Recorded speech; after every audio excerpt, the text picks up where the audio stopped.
As the technology grows in today's electronic world, the components we use to manufacture our products become smaller and smaller.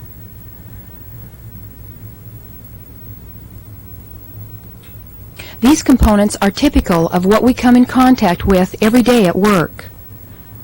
Some good reasons for making components smaller are lower cost and smaller end product. But there is one drawback. The components are more susceptible than ever to damage caused by electrostatic discharge.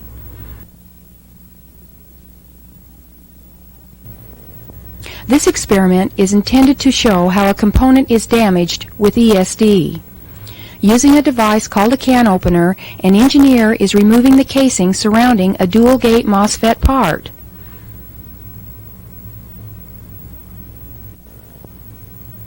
He places it under a microscope and attaches leads to the component. A component can be damaged extensively when zapped by a person.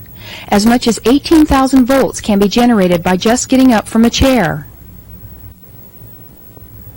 Some sensitive parts can be damaged with as little as 50 volts. Viewing the part under a microscope shows the damage being done.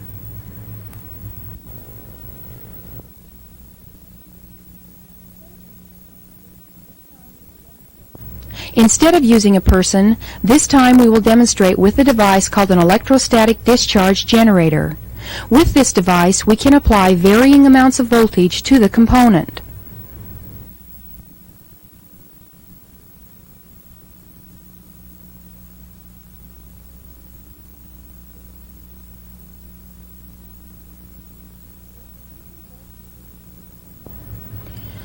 With increasing voltages, we can watch as the traces become more and more damaged.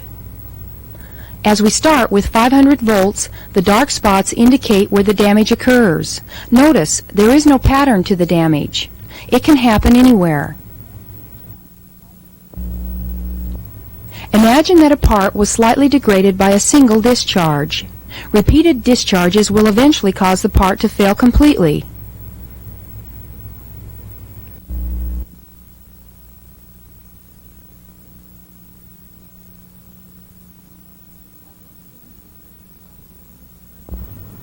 Although the damage appeared to be darkening only the surface, a scanning electron microscope indicates that the ESD damage is severe. Compared with the previous optical microscope, the scanning electron microscope gives a much higher resolution and contrast.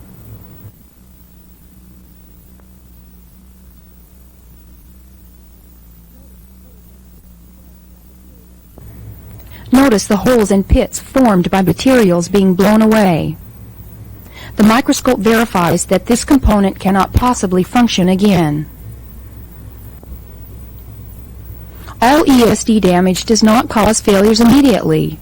This level of damage is much more frustrating to manufacturers because it may show up in the field as a latent damage to the device.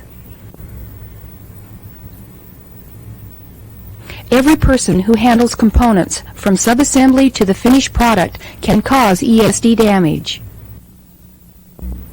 The only way to prevent ESD damage and to maintain the integrity of HP's product is to strictly adhere to all ESD regulations.